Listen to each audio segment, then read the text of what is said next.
अध्याय तैयार हो चुका था। उसने निष्ठा को देखा जो अभी अभी नहा कर निकली थी। उसके कपड़े देख कर ही लग रहा था कि वह कॉलेज जाने वाली है। अध्याय को भी सही लगा। शायद वहाँ जाने से, दोस्तों के बीच रहने से उसका मूड कुछ ठीक हो जाए, और यहाँ से दूर रहेगी तो उसके दिमाग में यह सारी बातें नहीं चलेंगी। इसलिए उसने उसे जाने से नहीं रोका। फिर सार्थक तो कॉलेज जाने वाले थे ही, कुछ होता तो वो संभाल ही लेंगे, इस बात से वो निश्चिंत था। निष्ठा तैयार हुई और बाहर निकलने को हुई कि अध्याय ने उसका हाथ पकड़ उसे अपनी तरफ खींचा। वह उसके सीने से आ टकराई और उसे देखने लगी। अध्याय ने उसका चेहरा थामा और हल्के से उसके होठों को चूमते हुए प्यार से कहा, बहुत प्यारी लग रही हो, पर अगर थोड़ी सी स्माइल कर लोगी तो और भी ज़्यादा प्यारी लगोगी। वह बस उसे देखते रही। अध्याय ने एक बार फिर प्यार से उसके गालों को सहलाकर कहा, तानी, जो हो चुका है वह हम नहीं बदल सकते, पर प्रेजेंट तो हमारा है, इसे क्यों खराब करना है। मैं हूँ ना, तुम्हारे साथ क्यों चिंता करती हो तुम। मैंने तुमसे कितनी बार कहा कि फालतू की बातें सोच कर अपना दिमाग मत खराब करो। निष्ठा बस हल्के से मुस्कुरा कर उसके सीने से लग गई। अध्याय ने उसके बालों को सहलाते हुए उसका सिर चूम लिया। थोड़ी देर बाद दोनों नाश्ता करके निकल गए। अध्याय ने निष्ठा को कॉलेज ड्रॉप किया और खुद ऑफिस के लिए चला गया। निष्ठा को उसके दोस्त सामने ही मिल गए। ईशा ने उसे देखा और उसे छेड़ते हुए बोली, जीजू को भी अंदर तक ले आती, हम भी मिल लेते उनसे।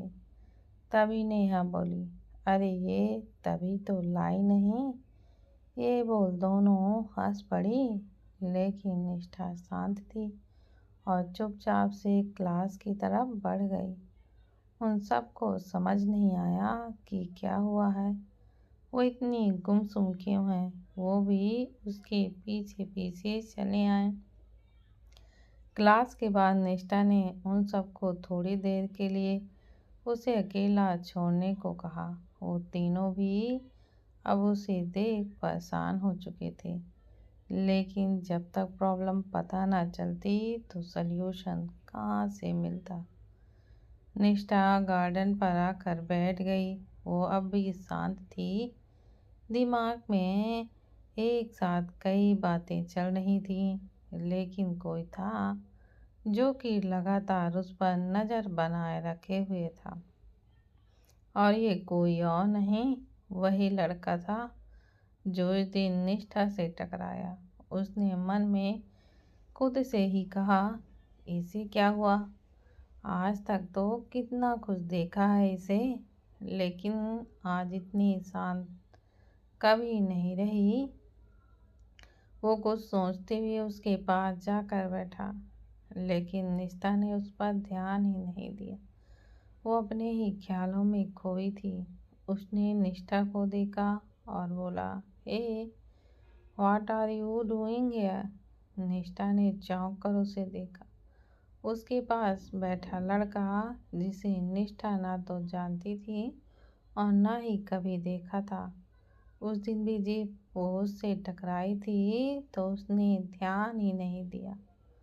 उस लड़के ने उसकी तरफ हाथ बढ़ाते हुए कहा, हाय, माई सेल्फ रिवांश मेहरा, तुम्हारा सीनियर।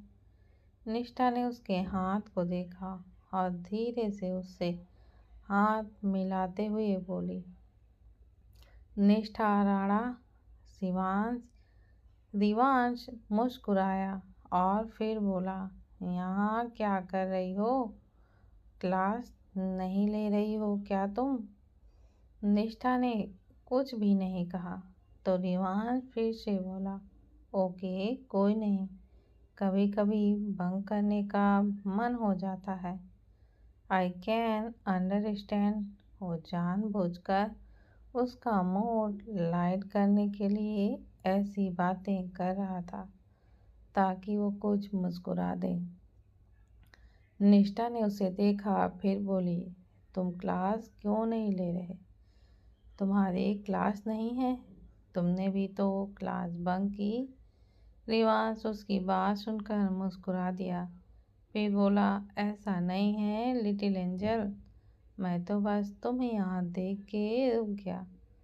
तुम अकेली बैठी थी ना, और तुम अपने सीनियर्स को जानती हो, बहुत बुली करते हैं। देवांश धीरे से उसके कान में कहा, जैसे कोई सुन लेगा। निष्ठा अपनी आंखें जल्दी जल्दी से झपकाकर उसे ही देखने लगी। वह इस वक्त बेहद ही ज़्यादा प्यारी लग रही थी।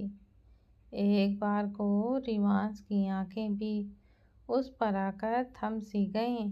फिर वो मुस्कुरा कर बोला, अच्छा चलो तो कैंटीन में चलते हैं, कुछ खा लोगे तो मूड ठीक हो जाएगा।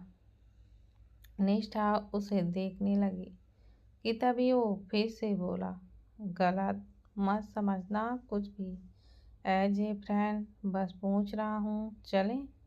पर हम दोस्त कब बने? निष्ठा ने सवाल किया। रिवान झट से बोला, तो अब बन जाते हैं।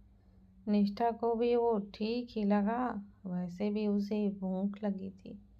सुबह वो ठीक से नाश्ता भी नहीं करके आई थी। वह दोनों कैंटीन में चले गए। रिवांश ने उसे कोई ऐसी नेगेटिविटी वाइब नहीं आई, और साथ में वह उसके बातों से कुछ नॉर्मल होने लगी थी। इधर मिहिर के घर में मिहिर सुबह उठा तो खुद की और हीर की हालत देखकर हैरान परेशान सा रह गया। उसने अपना माथा पकड़ते हुए कहा, यह कैसे कर दिया मैंने? हो गया था रात को मुझको। उसने हीर को देखा जो अभी भी उससे लिपटी हुई सुकून से सो रही थी। मीन ने उसे ठीक से लेटाया और अपने कपड़े उठाकर पहने। उसने अपनी शर्ट हीर को पहना दी, फिर वॉशरूम में चला गया।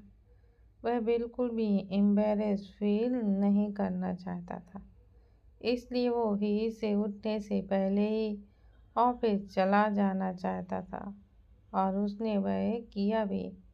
वह जल्दी से तैयार हुआ और फिर ऑफिस के लिए निकल गया। आज तो उसने हड़बड़ी में नाश्ता भी नहीं किया था। वंतिका जी उसे आवाज़ लगाती ही रह गईं। उन्होंने मुंह बनाकर खुद से ही कहा, यह लड़का ना जाने कब बड़ा होगा, सुनता ही नहीं है कभी मेरी तो। इधर ही जब उठी तो उसने खुद को बेड पर अकेला पाया, और यह देखकर उसका मुंह बन गया। उसने बड़बड़ाते हुए खुद से कहा, यह कहाँ गए? इनकी हिम्मत कैसे हुई मुझे अकेला सोते हुए छोड़कर जाने की? वह जल्दी से उठी और नहा धोकर फ्रेश होकर नीचे आई। नीचे आने पर उसे पता लगा कि मिहिर तो ऑफिस जा चुका है। यह सुनकर तो उसका पारा और भी चढ़ गया। उसने खुद से कहा, इन्हें तो मैं बताऊंगी। वंतिका जी ने उसे देखा और बोली, आज तुम्हारी पहली रसोई की रस्म कर लेते हैं। वैसे भी कल से तुम फिर से ऑफिस जाना शुरू कर दोगी। हीर ने उन्हें देखा और फिर मासूमियत से बोली, पर माँ, मुझे तो खाना बनाना आता ही नहीं है। उसकी शक्ल देखकर उन्हें हंसी आ गई। वह हंसते हुए ही बोली, तो तुम्हें खाना बनाने को कौन ही बोल रहा है? मैं बताती हूँ ना, बस वैसे करते जाओ। थोड़ी सी खीर भी बना दोगी तो भी चलेगा। अच्छी नहीं बनी तो? हीर ने पूछा। तो भी कोई बात नहीं, कम से कम तुम कोशिश तो करोगी। अवंतिका जी ने प्यार से कहा। हीर खुश हो गई और उनके गले लगते हुए बोली, आप बहुत ही अच्छे हो। आप अपने बेटे की तरह बिल्कुल भी नहीं हो खड़ूस। मिहिर को खड़ूस कहने पर अवंतिका जी उसे अजीब तरह से देखने लगी, पर फिर अगले ही पल हंस पड़ी और बोली, सही कहा, वह तो है ही बोरिंग इंसान। उनकी बात सुनकर हीर भी हंस दी। उन दोनों सास बहू की मस्त पट रही थी और देखकर ही पता चल रहा था कि आगे तो मिहिर की सहमति आने वाली है। अवंतिका जी ने हीर को सारी चीजें समझाई और हीर ने तो बिल्कुल सब कुछ वैसे ही कहा। हीर खीर बन जाने के बाद भोग लगाकर अवंतिका जी ने खीर को चखा। हीर उन्हें ही देख रही थी। वह जानना चाहती थी कि खीर बनी तो बनी कैसी है। अवंतिका जी ने उसकी खूब तारीफ की और नेक भी दिया। अब बस मिहिर बचा था जिसे वह खीर खिलानी थी। लेकिन हीर तो हीर, सुबह की बात वो भूल नहीं थी और उसे बदला भी तो लेना था। उसने टिफिन से में खीर पैक की और अवंतिका जी को कहकर ऑफिस के लिए निकल गई। इधर निष्ठा ने देवांश के साथ कुछ अच्छा वक्त बिताया। उसे उसके साथ कुछ ठीक महसूस हो रहा था। देवांश भी उसे हंसाने के लिए बेवजह की और बिना सिर पैर वाली बातें कर रहा था और निष्ठा तो बस मुस्कुरा ही रही थी। हाँ, उसके साथ से एक बात अच्छी हुई थी कि वह घर पर चल रही सारी बातों को अब भूल चुकी थी। कॉलेज छूटने के बाद सार्थक के साथ वो घर आ गई और अपनी स्टीच करने में लग गई। वह बिल्कुल भी नहीं चाहती थी कि अपने दिमाग में फालतू की बातें लाकर खुद को परेशान करती रहे। इधर अध्याय ऑफिस में था। राम और वह मिलकर आने वाले अगले प्रोजेक्ट के लिए डिस्कस कर रहे थे। अध्याय ने राम को देखा और बोला, एक काम करना राम, उसकी अगर हार्ड कॉपी मिले तो आसान हो जाएगा ना। राम ने उसे देखा और बोला, यह बोल केबिन के लिए निकल गया। मेरे पास है, मैं लेकर आता हूँ। तभी अध्याय का इंटरकॉम बजा। उसने कॉल को पिक किया तो उधर से रिसेप्शनिस्ट की आवाज़ आई, सर मिस्टर अश्विनी सिसोदिया आपसे मिलना चाहते हैं। अध्याय की बाहें जुड़ गईं। वह यहाँ पर क्या कर रहे थे उसे तो समझ ही नहीं आ रहा था, लेकिन उसने उन्हें अंदर भेजने को कहा। यहाँ वह कोई भी तमाशा नहीं करना चाहते थे। थोड़ी देर में अश्विनी जी कैबिन में थे। अध्याय ने उन्हें बैठने को कहा और फिर बोला, कैसे आना हुआ आपका यहाँ? अश्विनी जी ने उसे देखा और बोले, अध्याय, ठंडे दिमाग से सोच कर देखो, तुम प्रकृति से प्यार करते हो, उसके साथ तुम्हारी लाइफ काफ़ी इजी रहेगी। निष्ठा से तो तुम प्यार भी नहीं करते और वह तो अभी बच्ची है, समझ नहीं है उसे, अभी भी समय है। प्रकृति से शादी के लिए हाँ कर दो। अध्याय उनके बेशर्मी को देखकर हैरान था। कोई आदमी कितना नीचे तक गिर सकता है। वह अभी भी कुछ जवाब नहीं दे रहा था कि तभी पीछे से राम की गुस्से में तेज आवाज आई, बेशर्म तो बहुत देखें पर आपसे नीचे नीचे आपको जरा शर्म नहीं है। आप अपनी छोटी बेटी का घर उजाड़ रहे हैं प्रकृति की वजह से। और क्या कहा आपने? निष्ठा बच्ची है, उसे समझ नहीं है। प्रकृति से ज़्यादा समझ है उसे। कब क्या और किस तरह से किसे हैंडल करना है, किस तरह से रिएक्ट करना है, वह सब जानती है। प्रकृति की तरह है, बिना बात किसी भी बात को पकड़ कर नहीं बैठती। और दूसरी बात, कौन सा प्यार? किसका प्यार? देख चुका हूँ आपकी बेटी का प्यार। अध्याय को मौत के मुंह पर पहुंचा चुकी थी वह, और जरा सा रिग्रेट नहीं हुआ उसे। और आपको शर्म आ रही थी। अब भी आप अध्याय के सामने उसके लिए मैरिज प्रपोजल रख रहे हैं, जानते हुए कि वह पहले से शादीशुदा है। राम गुस्से में घूर कर उन्हें देखे ही जा रहा था।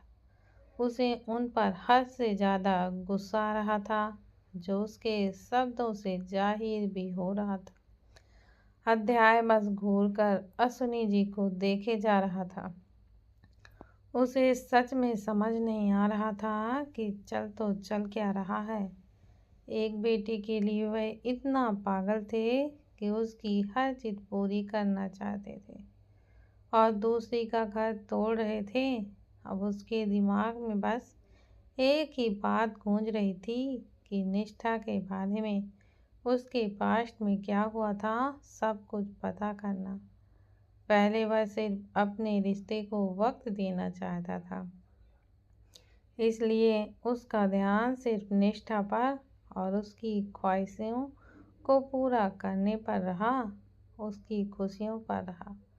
लेकिन अब जब वह अश्विनी जी का यह रवैया देख रहा था, तो उसे अब निष्ठा के पास्ट के बारे में उसे सब कुछ जानना था। ऐसा भी क्या था कि जिसकी वजह से उसके साथ ऐसा बिहेव किया जा रहा था।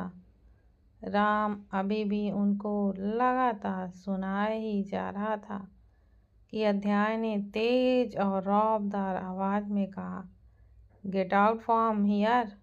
आइंदा से ऐसी बकवास बातें करने के लिए मेरे पास मत आइएगा। उसकी आवाज़ में एक नफरत और गुस्सा था, जो राम और अश्विनी जी दोनों ने ही महसूस किया। अश्विनी जी ने उसे देखा और बोले, मेरी बात तो सुनो तुम। अध्याय ने गुस्से से देखते हुए कहा, मेरी बात सुनिए आप। मैं शादीशुदा हूँ, यह बात आप अपने दिमाग में घुसा लीजिए, बेहतर होगा आपके लिए भी और आपकी बेटी के लिए भी। मेरी पत्नी निष्ठा है और मुझे दूसरी शादी की जरा सी भी कोई इच्छा नहीं। और जो आप यह कह रहे हैं ना कि एक दिन ऐसा आएगा कि आप पछताते रह जाएंगे, पर आपको कभी कोई माफ़ी नहीं मिलेगी। आप सिर्फ प्रकृति के बारे में सोच रहे हैं, पर निष्ठा का क्या? हाँ, कौन है उसके पास?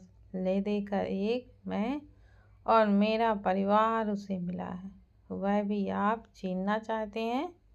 निकल जाइए यहाँ से, मुझे आपकी शक्ल तक नहीं देखनी। नफरत होने लगी है आपसे और आपकी उस बेटी से। निकल जाइए यहाँ से। यह बोल अध्याय ने चेहरा फेर लिया। अश्विनी जी उसे देखते रह गए। उन्हें समझ ही नहीं आ रहा था वह उसे मनाए तो मनाए कैसे। प्रकृति की जिद के लिए वह तो कुछ भी कर सकते थे, लेकिन अध्याय को मनाना बहुत ही ज़्यादा मुश्किल हो रहा था। वह चुपचाप वहाँ से निकल गए। राम ने अध्याय को देखा और उसके कंधे पर हाथ रखा। अध्याय ने शांत सी आवाज में कहा, निष्ठा के बारे में सब कुछ पता करवाओ। उसके पास्ट में क्या कुछ हुआ है, मुझे सब कुछ जानना है, सब कुछ। राम ने उसे देखा और बोला, क्या हुआ है? अध्याय उसे देख बोला, बस जानना चाहता हूँ कि उसके साथ क्या क्या हुआ है, क्यों उसके साथ उसके ही पिता ऐसा बिहेव करते हैं। राम शांत पड़ गया। उसकी भी बातें सही थीं। अश्विनी जी का बिहेवियर प्रकृति के साथ जैसा होता था उसके बिल्कुल उलट निष्ठा के साथ था, और उसकी वजह से उनमें से किसी को पता नहीं थी। राम ने उसकी बात पर हामी भर दी और फिर वो दोनों वापस से अपने काम में लग गए। अध्याय के चेहरे पर काफी सीरियसनेस थी। वहीं राम भी अब कोई मस्ती मजाक पर नहीं कर रहा था।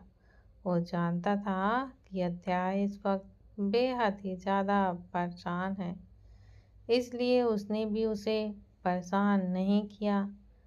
घर पर यूं तो सब लोग निष्ठा की चुप्पी को लेकर काफ़ी ज़्यादा परेशान थे। बानी भी समझ नहीं पा रही थी कैसे सब कुछ नॉर्मल किया जाए।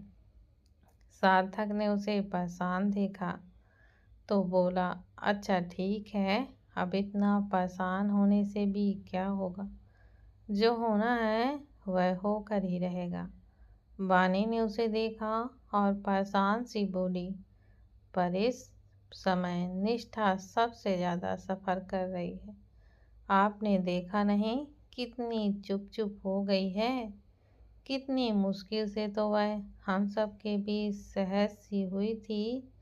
सब कुछ नॉर्मल हुआ था और अचानक यह प्रकृति नाम का काला साया लौट आया। सार्थक ने गहरी सांस भरी।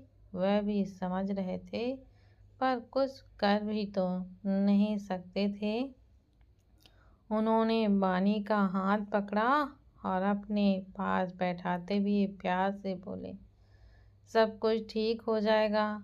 इस तरह परेशान घूमोगी तो क्या सल्यूशन मिलेगा तुम्हें? बानी ने उसे देखा, फिर अचानक से उठते हुए बोली, अरे मिल गया ना। उसके चेहरे पर अचानक ही एक खुशी की चमक आ गई। आखिर निष्ठा के अतीत का कौन सा सच है जिससे उसके पिता उससे नफरत करते हैं? यह जानने के लिए मेरी कहानी पर इसी तरह बने रहें। और दोस्तों, अगर तक आप लोगों ने अभी तक सब्सक्राइब नहीं किया है तो प्लीज़ इसे सब्सक्राइब करें।